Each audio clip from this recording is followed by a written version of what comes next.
pendientes sobre la mesa. Ayer estuvo aquí Ernesto Zedillo Ponce de León, que te debe traer, como a mí, algunos recuerdos no muy gratos, algunos recuerdos de lo que le ha pasado a este país.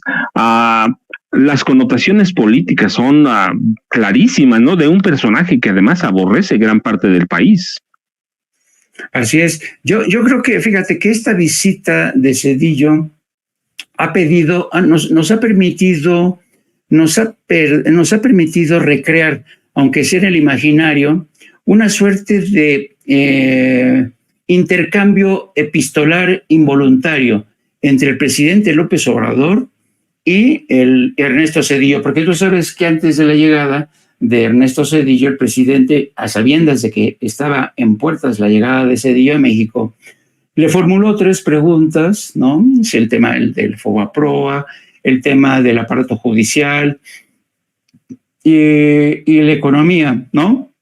Oye, el tema de las pensiones. Unas 3 preguntas que se quedaron sin respuesta porque, francamente, Ernesto Zedillo ignoró. Y en este suerte de intercambio epistolar ahí quedaron flotando estas 3 preguntas del presidente, pero Ernesto Zedillo respondió, a su vez, con una especie de, ya sabes cómo a veces son los neoliberales, que te responden con frases que luego alcanzan rango de dogma, ¿no? Dice Ernesto Zedillo que hay que tener cuidado con los populismos porque se convierten prácticamente en cultos, ¿no? En alusión obvia a Andrés Manuel López Obrador. En cualquier caso, yo creo que las razones para que Ernesto Zedillo pase a ocupar uno de los peores lugares en la historia de México son precisamente su actuación en lo que tiene que ver en la conversión de la deuda privada en pública, el tema del FOBAPROA, los reformas que implementó que fueron criminales en el tema de las pensiones y la entrega de los ferrocarriles mexicanos a una empresa de Estados Unidos que después lo convirtió en su empleado, en su ejecutivo. Y yo creo que Ernesto Zedillo, que desde mi punto de vista cada vez se parece más a una zarigüeya con gafas, es realmente un hombre que no tiene defensa, y él sabe muy bien que no tiene defensa. Y de hecho, por eso se vino, ¿sabes? Se escurriendo el bulto, las preguntas del presidente sin querer tener contacto con la prensa, porque sabe muy bien que todos estos temas lo van a perseguir.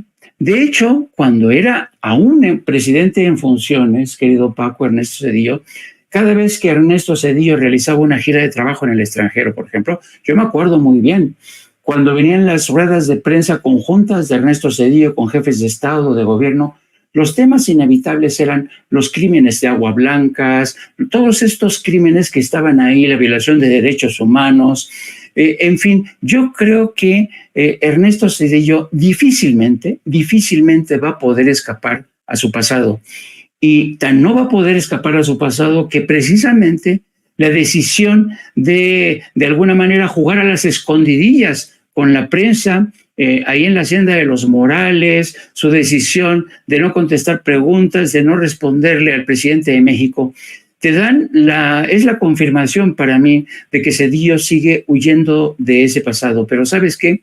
Ese pasado lo sigue persiguiendo y lo va a seguir persiguiendo, y yo encuentro bastante difícil que Ernesto Zedillo pueda algún día regresar a México, pueda algún día caminar tranquilamente por un parque de la Ciudad de México, por el Zócalo, sin que la gente le miente la madre, sin que la gente le escupa y le recuerde todas las atrocidades, los crímenes que cometió, que perpetró, la injusticia que cometió con los pensionistas, el tema de cómo manejó a su antojo los recambios en la Suprema Corte de Justicia, y la verdad prefiere irse a países como Estados Unidos o como España, donde tiene su club de admiradores con Mario Vargas Llosa como uno de sus principales admiradores. Yo recuerdo ahora cuando en una de estas convenciones de los conservadores en Madrid, Mario Vargas Llosa lanzó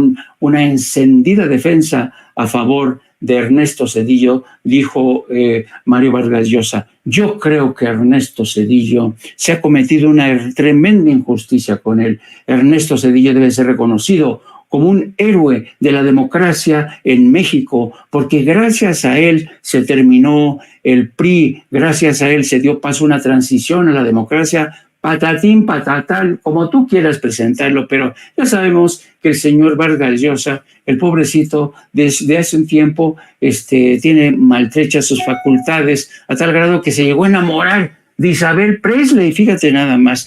Entonces, yo creo que Ernesto Zedillo sabe muy bien que tiene muchas cuentas pendientes en México.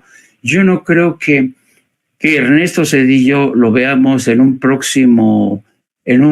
horizonte próximo aquí en México. Creo que más bien se va a mantener refugiado en su madriguera, como esa zarigüeya con gafas, va a estar en su madriguera escondida en Estados Unidos o en España.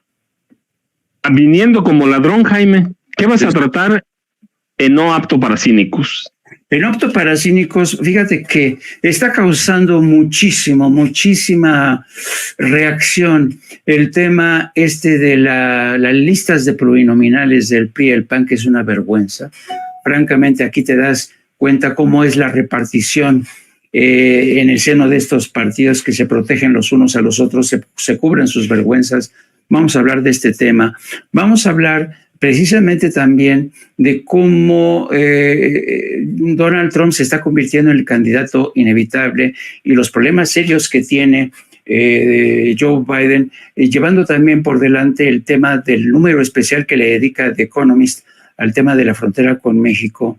Y vamos a hablar también de este continuo enfrentamiento que no se acaba entre esta prensa que pertenece al antiguo régimen y cómo esta prensa se resiste a claudicar, se resiste a aceptar que vivimos en una nueva ecosfera, ¿no? En una nueva realidad donde los ciudadanos ya no quieren más de esos informativos que mentían, de esos medios que mentían, que ocultaban la verdad.